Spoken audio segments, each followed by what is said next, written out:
Hello and thank you for joining us on CoreTV News at 7. I am Ebulomo Adekunle. Nigeria's President-elect Muhammadu Buhari says he is in full support of the steps taken so far by the Nigerian government to protect the country's citizens from the wave of xenophobic attacks in South Africa. Buhari, who made the statement released in Abuja, says Nigeria's head of mission in Pretoria are taking the right steps by advising the Nigerian community in South Africa to close their shops, stay home and keep out of trouble, while ensuring that they obey the laws of their host country. Making allusion to efforts made by the South African government to cope the situation, he advised Nigerians in South Africa to, in the meantime, abide by the words of caution extended them by their government representative in Pretoria. Buhari also commended the Nigerian government for its decision to monitor the situation in South Africa and evacuate its citizens at any sign of escalation. In his words, "I am happy to see that the Nigerian government is very well aware of its responsibility to its citizens in South Africa," he said. But he expressed sadness at the unfolding events in South Africa, recalling the friendly relations between Nigeria and South Africa since the end of apartheid. The People's Democratic Party has described as provocative and completely unacceptable the xenophobic attack on Nigerians and other foreign nationals in South Africa. PDP National Publicity Secretary Olisa Metu, in a statement in Abuja, says the attacks were outrightly barbaric, primitive and cannot be justified under any guise whatsoever. Metu went on to say it was unfortunate and disheartening that South Africans, by this attitude, have shown that they are not appreciative of the roles played by Nigeria and other Africans in liberating their nation from the clutches of the obnoxious apartheid system. He said while the PDP was aware that the unfortunate incident was a fallout of incendiary utterances by certain leaders in South Africa, he called on the ruling African National Congress and South African government to take urgent practical steps to stem the tide and guarantee the safety of lives and property of the Nigerians and other nationals targeted by the xenophobes. The Nigerian Union in South Africa says it has concluded arrangements to resettle 50 Nigerians affected by the ongoing xenophobic attacks. The president of the union, Ikechukwu Anyene, disclosed in an interview with the news agency of Nigeria via phone. Anyene says about 300 Nigerians were displaced at Jeppestown, close to Johannesburg. He also revealed that the union has presented relief materials to those affected by the attacks and are in touch with various branches of the union in the provinces on their safety and security.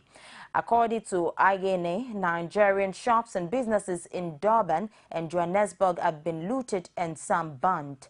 He says 2 shops belonging to Nigerians in Durban were looted and the lost goods worth 400,000 rand.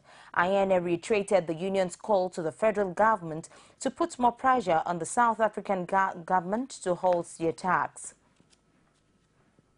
Ekiti State Governor Ayodele Fayose has said his asking for forgiveness should not be taken for cowardice by his opponents, saying his survival in office will be determined by God. He said it took the steps to seek a genuine reconciliation with the All Progressives Congress, whose 19 lawmakers of the Ekiti State House of Assembly plotting his impeachment in the interest of the state. The governor said this at the Thanksgiving service organized for him at the Cathedral Church of Emmanuel Anglican Church Ado-Ekiti to celebrate his recent electoral victory at the Supreme Court. Meanwhile, the newly elected lawmakers in Ekiti State have admonished the lawmakers to stop fanning the embers of chaos in the state, saying Ekiti people won't allow the outgoing legislators destroy the state before leaving office. In a reaction, the APC lawmakers advised Fayose to stop inciting the people, saying his broadcast had demonstrated he was not committed to genuine reconciliation. As part of the fallout of the People's Democratic Party's failure at the last general elections, PDP chieftains of are calling for the resignation of the party's national chairman, Adamu Muazu. PDP stalwarts say it is fitting for Muazu to turn in his resignation letter since he had been unable to take the party to victory. The PDP not only lost the presidential election to the opposition APC, it also lost its National Assembly majority status and governorship seats, including state houses of assembly. But the embattled national chairman Muazu said he would not resign despite the loss of the party he leads. Muazu said it was also wrong for anyone to call for the sacking of any member of the party's National Working Committee because of what happened to the ruling party during the elections. But Muazu, speaking through his chief press secretary, Tony Amadi, says rather than quit, he was going to stay behind and reform the troubled party.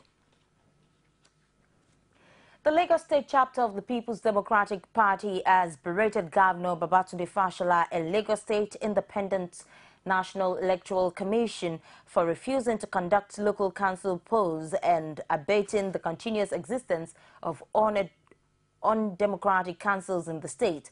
The party has also pushed for the use of permanent voter cards and card readers in the council polls.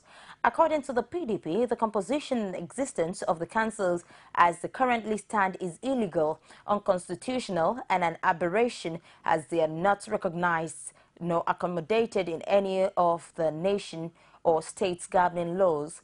The party stated that by the Section 7 of the 1999 Constitution as amended, only democratically elected local government council is guaranteed. It is thus expected that a loyal governor who claims to be a progressive and Democrat can continually disregard this constitutional provision and allow illegal and unconstitutional councils since October 2014, when the tenure of the last councils terminated.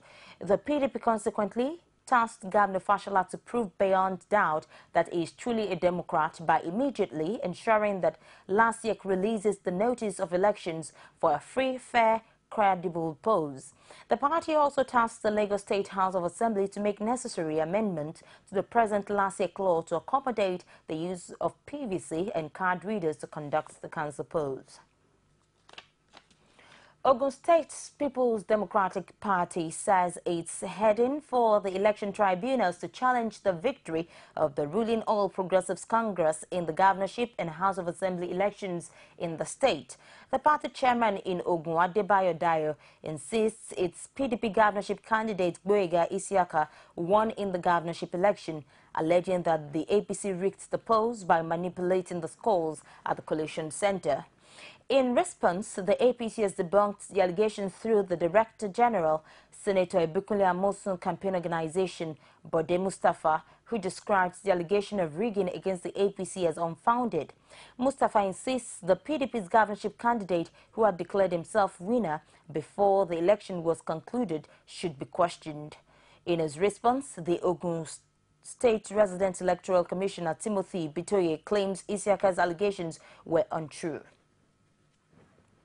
It's the CoreTV News at 7. We take a break and return with more reports. Don't go away. Every day, every hour, and every minute, news break in Nigeria. Things happen so fast, it's most times difficult to track and comprehend them. But that's what we do right here on Digit 360. 2015, would you want to come back again? It's like asking Jesus Christ if he knew he was going to die, will you want to come back as the savior of the world again? We do not just help you track the stories, we break them down, explore all the angles, analyze the issues so that you can fully comprehend the stories and use them to make the right decisions.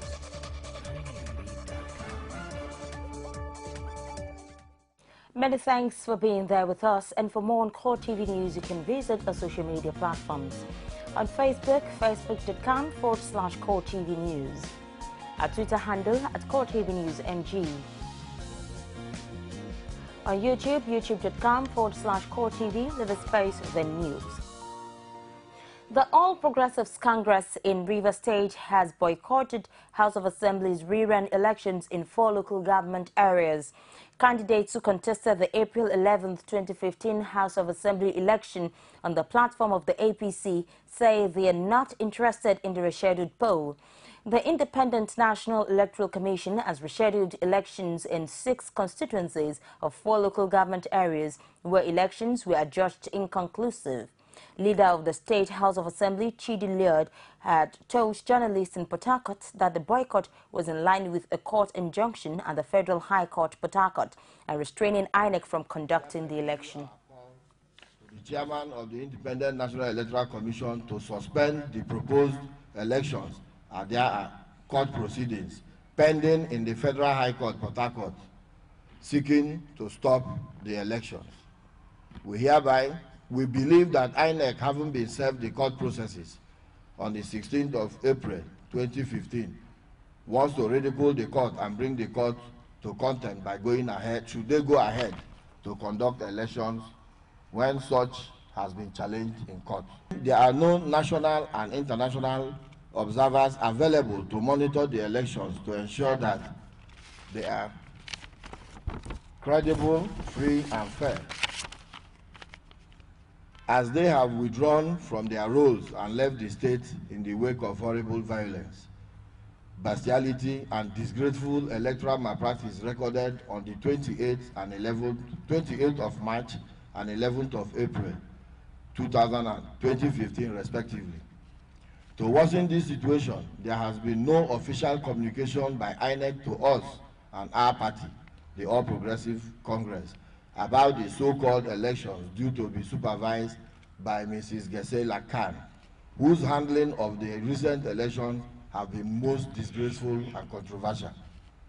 We firmly believe that exposing our good people of Rivers State to further violence in the name of fresh elections is not in the interest of the electorate we are ready to serve.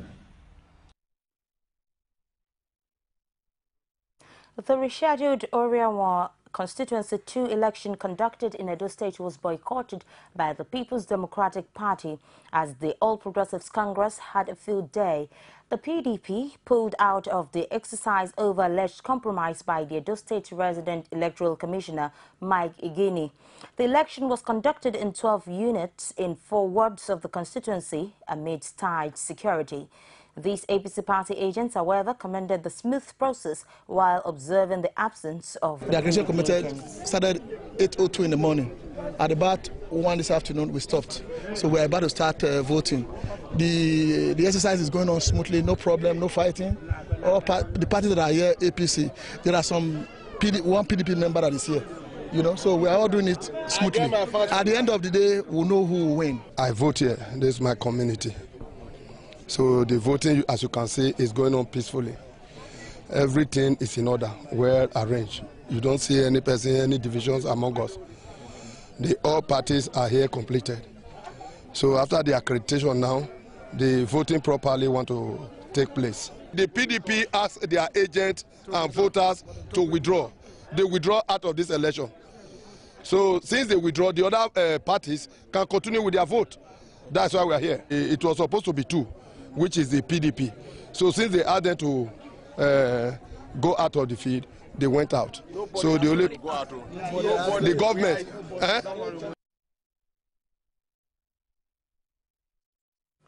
Abubakar Sarki, the hero of the All Progressives Congress, has won the Nasarawa State rerun for the Lafia Obi Federal Constituency seat at the House of Representatives. The returning officer for Independent National Electoral Commission, Uji Francis, announced the results in Lafia on Sunday. Francis said the hero polled 74,892 votes to beat the incumbent Joseph Kibu of the People's Democratic Party, who polled 70,302 votes. He said Nuruddin Mohammed of the All Progressives Grand Alliance got 1,419 votes, while Jonathan Dogo of the People's Democratic Movement polled 760 votes. He explained that the total number of registered voters at the constituency was 285,728, while 154,756 were accredited during the exercise. He told the total vote cast was 150,792, adding that 3,208 votes were rejected.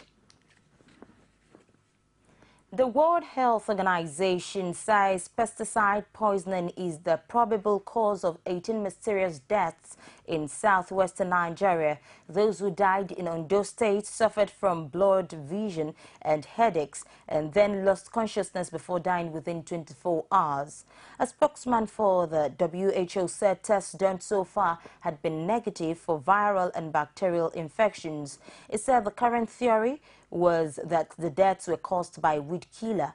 The outbreak started in the town of Odeirele. All of those affected started showing symptoms between 13th and 15th of April.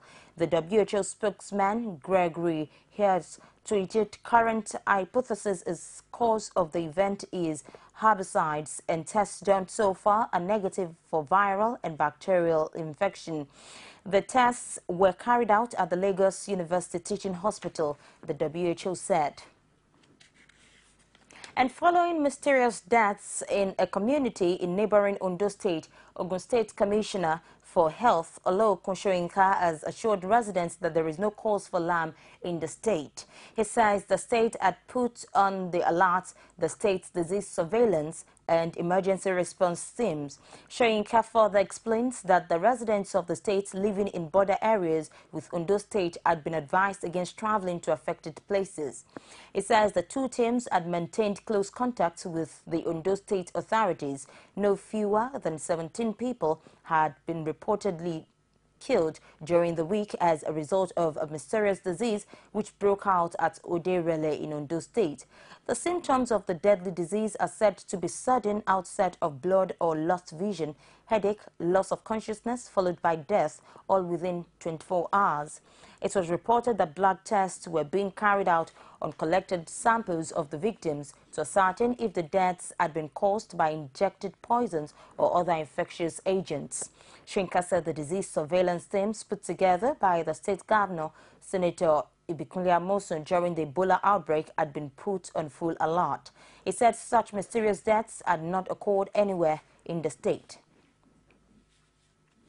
A High Chief of Odeirele, Ondo State, Moses Enimade, says the recent deaths of 20 youths in the town was caused by sacrilege done to Molokun, god of the land, rather than any disease.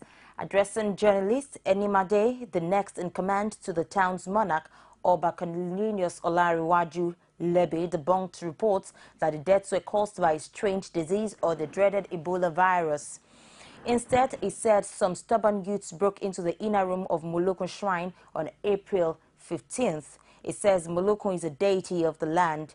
Only the chief priest and high chief Bogunro are qualified to enter the shrine.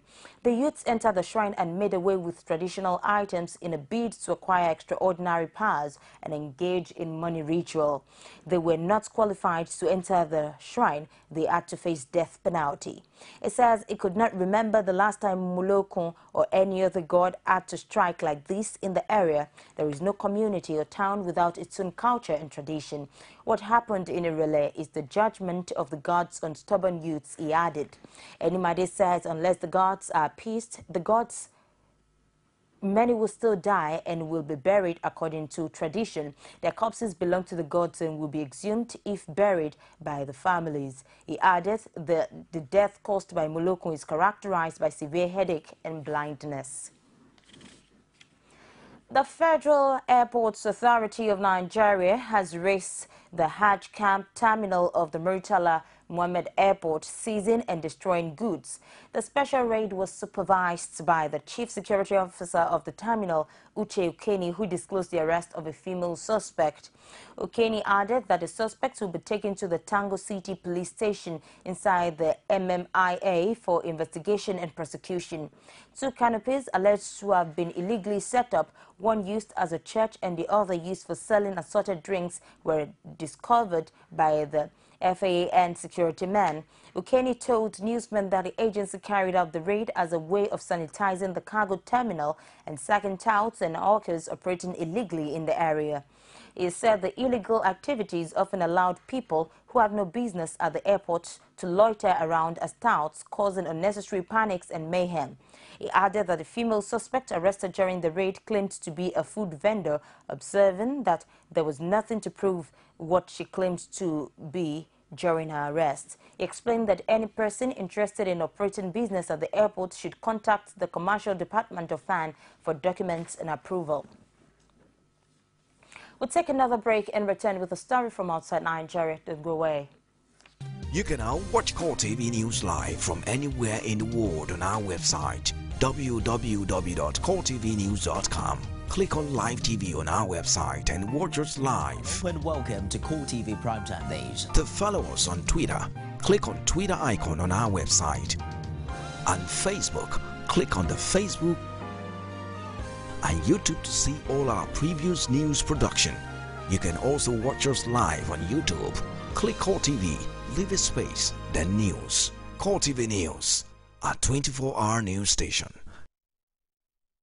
Major rescue operation is underway after the vessel carrying between 500 and 700 migrants capsized in Libyan waters south of the Italian island of Lampedusa. Since the start of the year, at least 900 other migrants are thought to have died crossing the Mediterranean Sea. In the past week alone, Italy's Coast Guard rescued 10,000 migrants whose vessels ran into trouble.